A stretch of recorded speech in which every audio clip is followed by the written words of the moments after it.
여러분 안녕하십니까? 자, 오늘은 요약하는 방법에 대해서 여러분한테 설명을 해드리겠습니다. 대학교 논술에서는 일단 요약하는 것이 가장 기본입니다. 보통 대학교 논술이 요약하고 비판하고 뭐 이렇게 하는 경우가 많거든요. 그래서 논술에서 요약을 잘 할 수 있으면 거의 논술은 한 반 정도 고개를 넘어간 겁니다. 자, 그래서 오늘은 이렇게 논술에 대한 어떤 네 가지 이론에 대해서 먼저 이야기를 하고, 그리고 나서 나중에 어떻게 하는 것이 잘된 논술이냐를 실질적인 어떤 글을 통해서 여러분한테 이렇게 설명하는 것이 더 좋을 것 같습니다. 그래서 그렇게 순서대로 이렇게 하겠습니다. 먼저 네 개의 이론을 먼저 설명하고, 그리고 마지막에 이제 그 사례를 가지고 이렇게 요약하는 방법에 대해서 설명을 해드리겠습니다. 일반적으로 그 학생들이 제일 크게 이제 실수하는, 요약을 하면서 실수하는 방법이 있습니다. 어떤 거냐면 문단이 보통 세 개로 이렇게 문단이 구성되어 있다라고 한번 생각해 봅시다. 자, 그러면 일반 학생들이 이렇습니다. 첫 번째 문단에서 중요한 구절 그대로 땡겨옵니다. 두 번째 문단에서 중요한 구절 또 그대로 땡겨옵니다. 세 번째 문단에서 중요한 구절 또 그대로 땡겨옵니다. 자, 그렇게 해서 세 개를 이렇게 이제 쌓아 놓습니다. 자, 그래서 이제, 그리고 나서 이제 요약을 다 했다, 이렇게 이야기하는 경우가 많은데, 그건 사실은 요약이 아닙니다. 자, 그러면 어떻게 하는 것이 요약이 잘 된 것이냐? 자, 일단은 요약은 첫 번째로 이제 주제를 찾는 겁니다. 자, 이 주제를 찾는 것은 굉장히 중요합니다. 어떤 핵심 포인트를 찾는다는 이야기인데, 문단에서. 자, 그러면 보통 주제를 찾기 위해서는 이제 주제문을 알아야 되는데, 주제문이 보통 어디에 있느냐? 보통 처음에 있든지 아니면 제일 마지막에 있든지, 보통 그 두 개 중에 한 개가 그렇게 되어 있습니다. 보통 중간에 있는 그런 경우도 있을 수는 있겠지만 좀 드물고요. 대부분 다 처음 아니면 끝에 있으니까 그 첫 어떤 문장과 끝의 문장을 좀 잘 파악해서 좀 찾아볼 필요가 있습니다. 자, 그리고 주제문을 좀 찾기 위해서 여러분한테 좀 당부하고 싶은 것은, 어떤 글을 읽을 때 좀 폭을 조금 넓게 읽으실 필요가 있습니다. 자, 어떤 문단의 어떤 그 글들은요, 사실은 어떤 샘플로 이렇게 보여주는 경우가 많습니다. 어떤 그런 현상을, 넓은 어떤 현상을 이야기하기 위해서 좀 구체적이고 좀 작은 협소한 어떤 그런 내용으로서 이렇게 적용시켜 놓은 어떤 그런 글들이 많거든요. 그러니까 우리들은 좀 협소하게 볼 게 아니고 조금 넓게 이렇게 글을 이제 파악을 해서 볼 필요가 있다는 거, 그걸 여러분들이 조금 생각을 해줄 필요가 있고요. 자, 두 번째로는 중심 단어를 잘 찾는 겁니다. 중심 단어는요, 일단 기본적으로 많이 이렇게 다루는, 많이 이렇게 나타난 어떤 그런 단어가 중심 단어일 경우가 무척 많습니다. 그래서 중심 단어를 잘 뽑으면 내용을 요약하기가 좀 쉽습니다. 또 세 번째, 이제 이게 세 번째는 가장 중요합니다. 세 번째는 어떤 그 문단에서 어떤 주장이라든가 근거라든가 어떤 그런 것을 자신의 말로 바꾸는 겁니다. 그러니까 그대로 뽑아오는 게 아니고요. 그 단어는 그대로 뽑아오겠지만 그 말을요, 자신의 어떤 스타일로 이렇게 고치는 겁니다.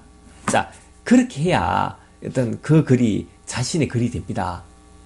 그래서 어떤 일부의 학교 같은 경우는 문단을 통째로 이렇게 그대로 가져오지 말아라고 이야기합니다. 자, 그만큼 그것을, 단어를 잘 뽑아와서 자신의 말로 이렇게 표현하는 것은 굉장히 중요하다, 뭐 이런 이야기를 지금 여러분한테 지금 해드리고 싶고요. 다음에 네 번째는 필자의 어떤 견해를 잘 파악하는 겁니다.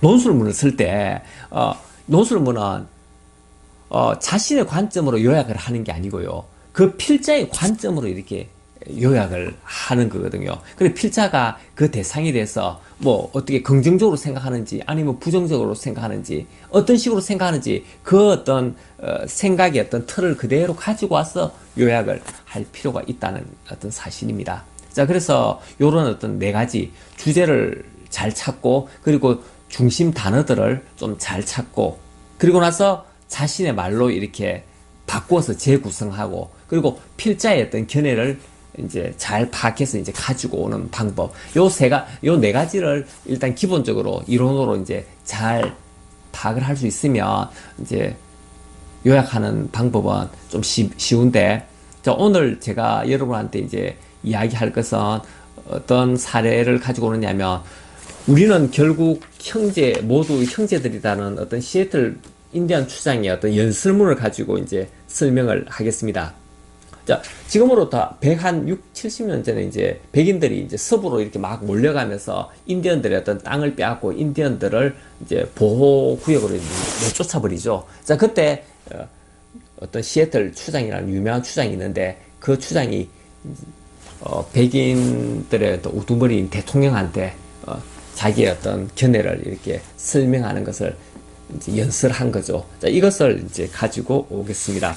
자, 그러나 만약 우리가 그대들에게 땅을 팔게 되더라도 우리에게 공기가 소중하고, 또한 공기는 그것이 지탱해주는 온갖 생명과 연기를 나누어 갖는다는 사실을 그대들은 기억해야만 한다.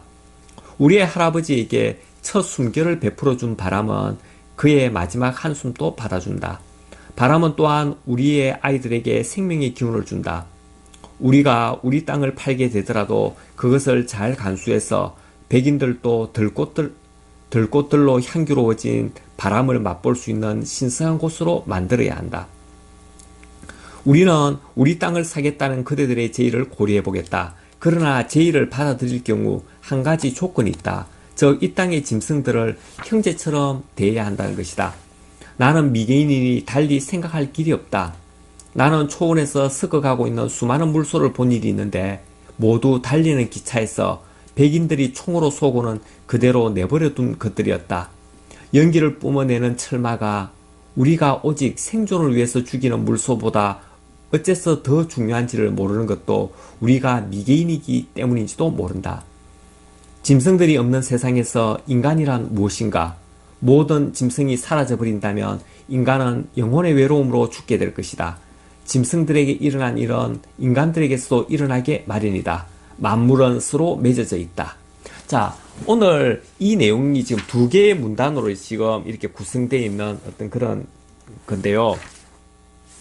자, 여기서 어떤 핵심 주제문은 만물은 서로 맺어져 있답니다. 이게 마지막 끝에 있는 어떤 그런 겁니다. 자, 그러면 여기서 이제 우리가 요약을 해야 되는데, 이 요약의 어떤 핵심 어떤 포인트는 이렇습니다. 자, 먼저 우리 홍인들, 그러니까 여기서 인디언들이라고 합니다. 인디언들은 생존을 위해서 물소를 죽인다. 그렇지만 반면에 너그 백인들은 자신의 어떤 욕망을 위해서 물소를 죽인다.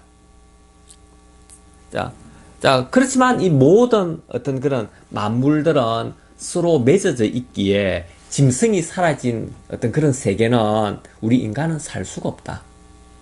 따라서 백인들은 이 자연을 지키고 보존하고 가꾸어야 된다. 이게 어떤 요지거든요. 자, 그래서 이렇게 요지를 핵심의 어떤 그런 요지를 잘 압축 정리해서 요약할 수 있다면, 이제 여러분은 논술의 어떤 길에서 엄청 이제 가까이 다가온 겁니다. 그래서 이런 요약을 여러분 연습을 좀 많이 하셔가지고 좀 속에 원하는 어떤 그런 바를 좀 이루시길 바랍니다. 자, 오늘은 여기까지 논술의 어떤 요약하는 방법에 대해서 여러분들한테 설명을 해드렸습니다. 시청해 주셔서 감사합니다.